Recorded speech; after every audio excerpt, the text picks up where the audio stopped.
warahmatullahi wabarakatuh.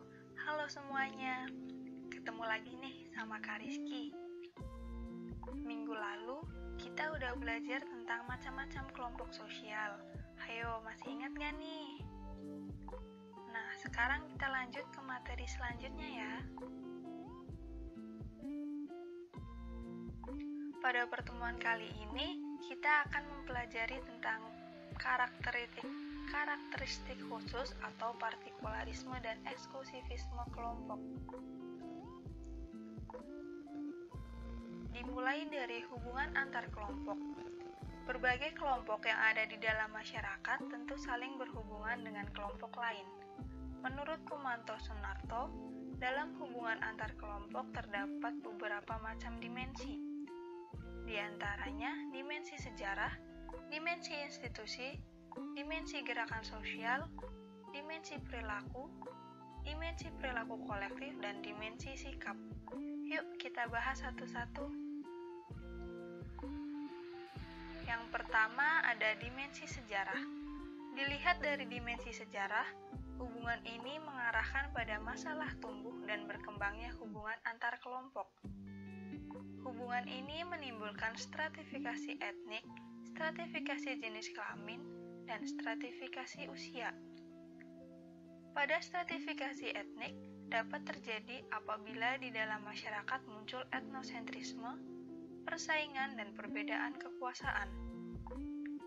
Stratifikasi jenis kelamin bisa kita lihat pada industrialisasi, di mana terdapat pembagian kerja antara laki-laki dan perempuan yang semakin jelas dan terperinci. Sedangkan stratifikasi usia berkaitan dengan kekuasaan, hak istimewa dan prestis yang dimiliki individu sejak mulai beranjak dewasa hingga menjelang tua. Dengan bertambahnya usia, biasanya kekuasaan, hak istimewa, dan prestis semakin berkurang. Yang ketiga ada dimensi institusi. Dimensi institusi dalam hubungan antar kelompok dapat berupa institusi politik dan ekonomi. Di dalam masyarakat, institusi dapat memperkuat pengendalian sosial, sikap, dan hubungan antar kelompok, serta menghilangkan pola hubungan antar kelompok dalam masyarakat tersebut. Dalam hal ini, hubungan antar kelompok lebih bersifat birokratis dan tidak ada hubungan antar personal. Selanjutnya ada dimensi gerakan sosial. Hubungan antar kelompok sering melibatkan gerakan sosial, baik diprakarsai oleh pihak yang menginginkan perubahan, ataupun mereka yang ingin mempertahankan keadaan yang sudah ada. Misalnya, gerakan perempuan untuk menentang kekerasan dalam rumah tangga, dan gerakan perempuan konservatif yang mempertahankan peran perempuan sesuai dengan tradisi. Yang keempat ada dimensi perilaku. Dalam kehidupan sehari-hari, hubungan antar kelompok terwujud dalam interaksi dengan anggota kelompok lain. Salah satu bentuk perilaku yang ditampilkan adalah diskriminasi yang ditujukan pada anggota kelompok lain. Diskriminasi yang didefinisikan di sini adalah perlakuan berbeda terhadap kelompok lain yang mewujudkan jarak sosial. Lalu ada dimensi perilaku kolektif. Hubungan antar kelompok sering berwujud perilaku kolektif. Perilaku kolektif merupakan tindakan bersama oleh sebagian besar orang. Perilaku kolektif ini dipicu oleh rangsangan yang sama seperti peristiwa, benda, dan ide. Contohnya, demonstrasi, huru-hara, pengrusakan, ataupun bentrok fisik.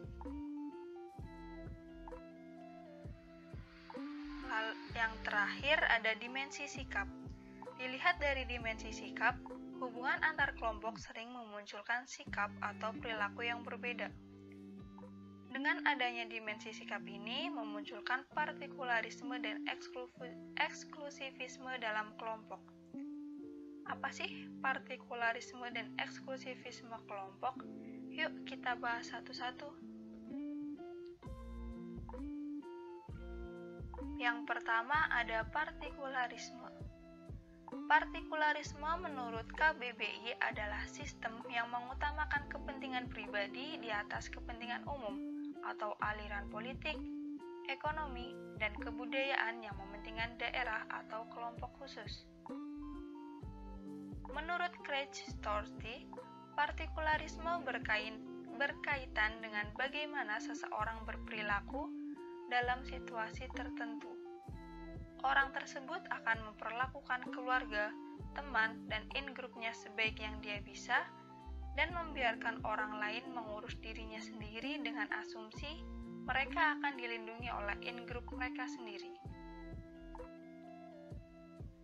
In-group dan out-group seseorang dengan demikian dibedakan, dan akan selalu ada pengecualian untuk orang-orang tertentu.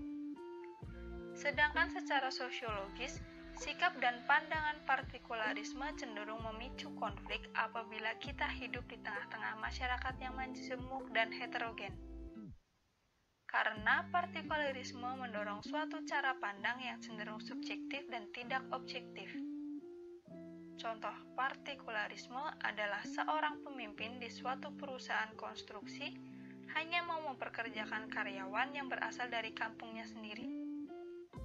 Kecenderungan partikularisme adalah mementingkan pribadi atau kelompok di atas kepentingan bersama. Nah, yang kedua ada eksklusivisme. Eksklusivisme menurut KBBI adalah paham yang mempunyai kecenderungan untuk memisahkan diri dari masyarakat. Contohnya, seorang anak orang kaya hanya mau bergaul dengan seseorang yang memiliki latar belakang sosial dan ekonomi yang sama. Dampak negatif eksklusivisme adalah membuat seseorang menganggap kepentingan kelompok sendiri menjadi satu-satunya hal yang terpenting. Secara sosiologis, eksklusivisme memiliki cara pandang dan sikap. Eksklusivisme mempunyai ciri positif dan sisi negatif. Dari sisi positif, masyarakat dapat mempertahankan kebudayaan kelompoknya karena mereka menganggap kebudayaannya paling baik dan wajib dipertahankan. Tujuannya agar tidak terpengaruh budaya lain sehingga muncul sikap defensif guna menjaga kebudayaan tetap eksis.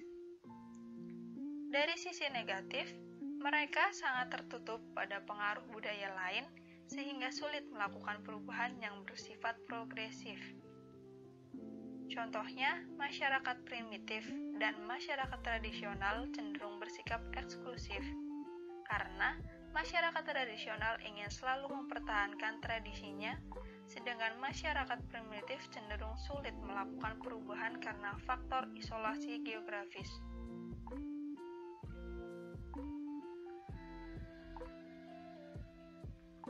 Sekian penjelasan dari Kak Rizky terkait partikularisme dan eksklusivisme. Yuk kita lanjut ke forum.